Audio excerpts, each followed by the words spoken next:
Hello student, I'm Alok from eLearning and now I'm going to tell you the poem, the third poem of your course, that is Keeping Quiet from Pablo Neruda.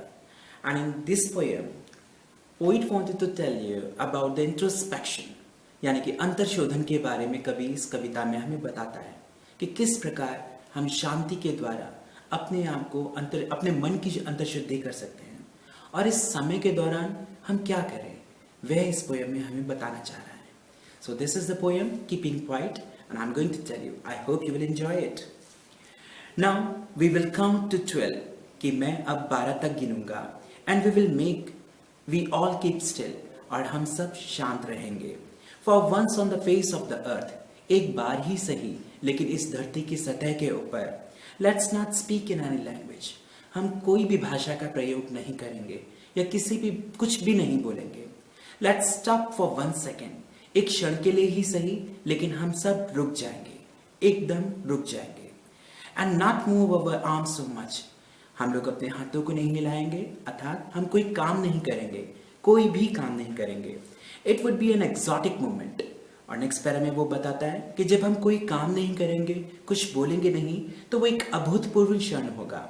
Exotic in sense अभूतपूर्ण. ये ऐसा मौका होगा कि जब हम सब एक समान होंगे, जब हम कोई कुछ काम नहीं कर रहे होंगे. विदाउट रश, बिना किसी भाग दौड़ के. विदाउट इंजन, बिना किसी मशीनरी के इस्तेमाल के, कोई मशीन्स नहीं चलेंगी. We would be all together, हम सब एक साथ होंगे. इन अ सडन स्ट्रेंजनेस, और ये जो अवस्था होगी एक सडन स्ट्रेंजनेस की होगी. Fisherman in the cold sea will not harm whales, क्योंकि जो मछुआरे हैं जो ठंडे समुद्रों में जाते हैं वेलों का शिकार करने, वह वेलों का शिकार नहीं करेंगे. And the man gathering salt, और वह मनुष्य जो सॉल्ट इकट्ठा करते हैं, जो नमक एकत्रित करते हैं, would look at his hearts hand, वो अपने हाथों को देखेंगे, उन जख्मी हाथों को जो नमक इकट्ठा करते समय उनके हाथ जख्मी हो गए हैं.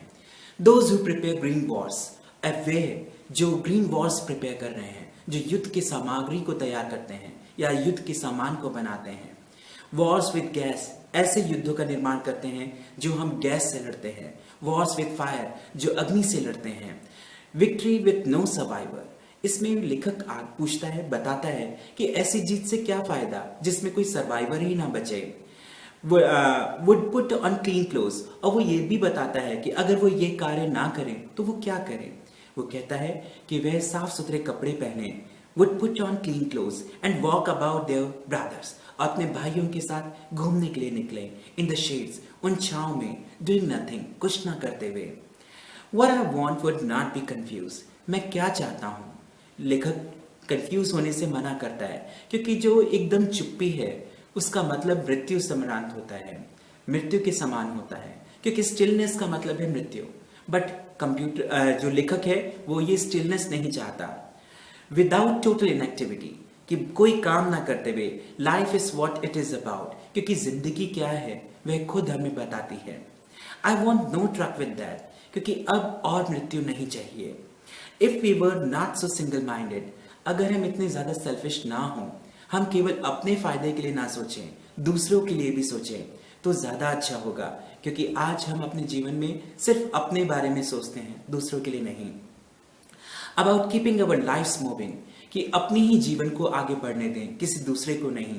Perhaps a huge silence and about keeping our lives moving and for once could do nothing, perhaps a huge silence, एक बार को ही सही कुछ ना करते हुए एक लंबी चुप्पी साध लें. माइट इंटरप्ट दिस सैडनेस, और हो सकता है शायद ये चुप्पी ही उस सैडनेस को रोक सके या उसे खत्म कर सके.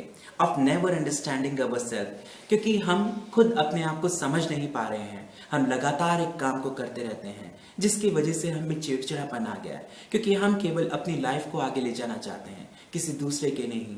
और इसीलिए लेखक चाहता है कि कुछ क्षण के लिए ही सही हम शांत हो जाएं, अपने उस कामों को जो कर रहे हैं हम उन्हें रोक दें. Might interrupt this sadness of never understanding ourselves and of threatening ourselves with death, क्योंकि हम अपने इन कार्यों के माध्यम से धीरे धीरे मृत्यु की तरफ बढ़ रहे हैं. Perhaps the earth can teach us, और इस लास्ट लाइन में जो राइटर है वो खुद बताता है कि हमें कौन बताएगा, कौन सिखाएगा कि हमें कैसे जीवन को जीना है.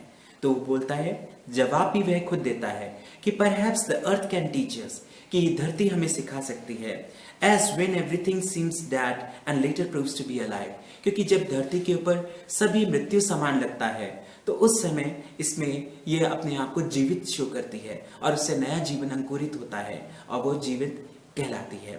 Now I will count up to 12 और अब मैं 12 तक गिनूंगा and you keep quiet and I will go. तुम शांत रहोगे और मैं यहाँ से चला जाऊंगा।